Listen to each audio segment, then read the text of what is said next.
Bom dia, tudo bom? Espero que vocês estejam bem. Já estamos na reta final, né? E já estudamos bastante aí esse ano, né? Quem acompanhou os estudos pelos vídeos, pelo Zoom e por outros aplicativos, conseguiu aí, né? Acompanhar aí o estudo desse ano. Bom, nós estamos estudando o capítulo 12 da apostila da abertura política ao governo Dilma, né? Já vimos lá um pouco sobre alguns governos que passaram por esse Brasil, né? Tancredo Neves, José Sarney. Já falamos sobre o governo Collor. E hoje a gente vai falar sobre o governo Henrique Cardoso, que é o assunto dessa semana, né? Da página 110 da apostila. Ok? Eu vivi nessa época, eu acho que cheguei até a votar pro Fernando Henrique Cardoso. Lembro até da musiquinha, né? É pique, é pique, é pique. É hora, é hora, é hora. Fernando Henrique, tem que ser agora.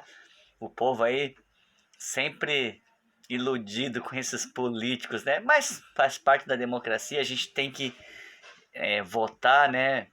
Nem sempre a gente sai feliz aí com o resultado das eleições e nem todos agradam a todo mundo. Não é verdade? Não tem como agradar a todos, ok? Mas o Brasil passou por todos esses presidentes, tá? O governo Fernando Henrique Cardoso também não foi um governo assim muito diferente, né?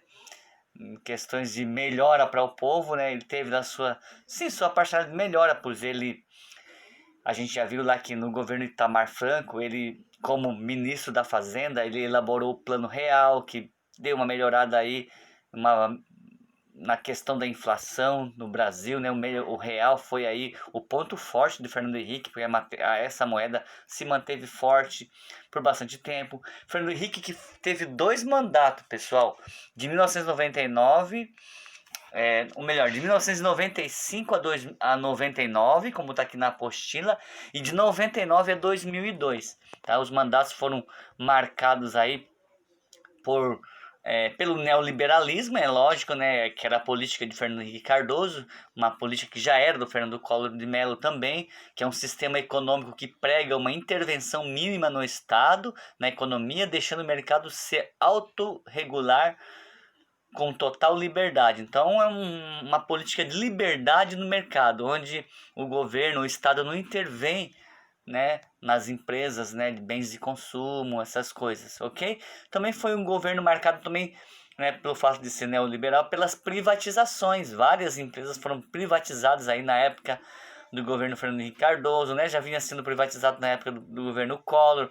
Por exemplo, a Vale do Rio Doce, que era uma grande estatal, né?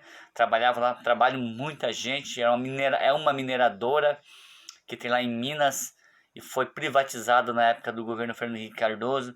Ainda hoje a gente ouve falar em privatizações, né? Em alguns governos, como do Bolsonaro, no governo Lula também teve, né?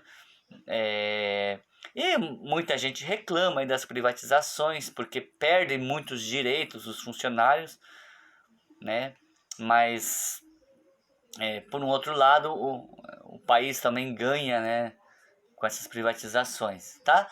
Também foi um governo marcado por bastante manifestações, né? Bastante manifestações sociais, né? Quero destacar aqui nessa época que começou aí o movimento sem terra, o movimento de trabalhadores rurais sem terra, né? Que reivindicava aí a reforma agrária, ok? Que defendia o uso de terra, de sua função social, né? A distribuição de terra, a distribuição justa de terra para todos. Hoje, quando a gente fala em movimento sem terra, a gente já fica meio com um pé atrás, né? A pulga atrás da orelha, né? Porque a gente sabe que como veio se desencadeando aí com o tempo esses programas, né? A corrupção tomou conta e muita gente que não precisa se aproveita aí desses movimentos, alguns políticos também, para ganhar nome e para conseguir alguma coisa, tá? Mas o movimento existe até hoje, e esse movimento lutaria, no caso, o objetivo correto seria lutar por reforma agrária, ok? Bom, o governo Fernando Henrique também foi marcado por algumas emendas na Constituição. A gente pode destacar aqui a LDB, que é a Lei número 9.394/96, Lei de Diretrizes e Bases na Educação, deu uma boa melhorada na educação, né? Nos índices de analfabetismo diminuíram, principalmente na faixa etária dos 10 anos para cima das crianças, elas tiveram uma frequência melhor na sala de aula. Houve-se programas que subsidiavam, se mantinham as pessoas na escola, né?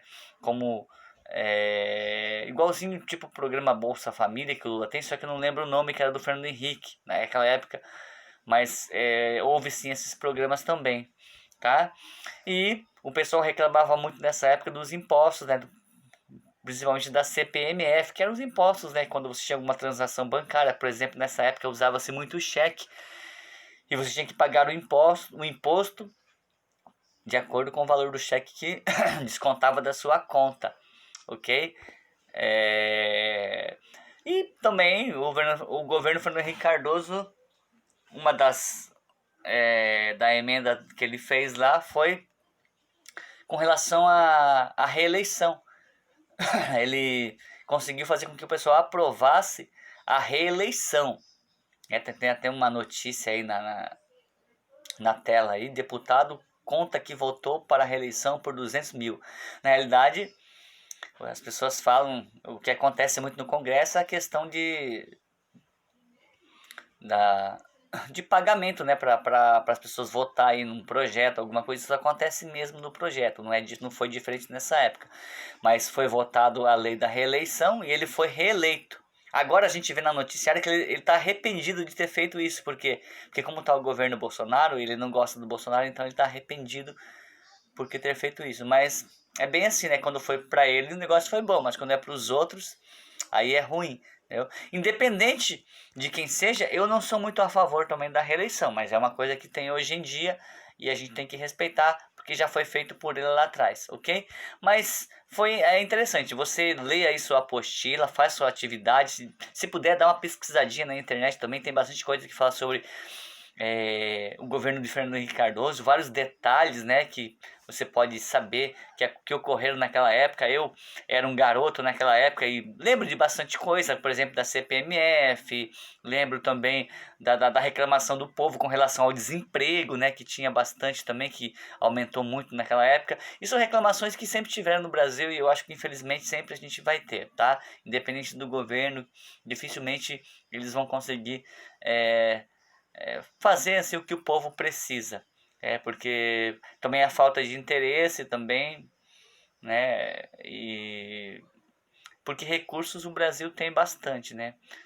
Só precisamos do presidente certo. É por isso que você tem que estudar, aprender, para que você saiba quem você vai votar, entendeu? Para que você possa futuramente arrumar um bom emprego, ok?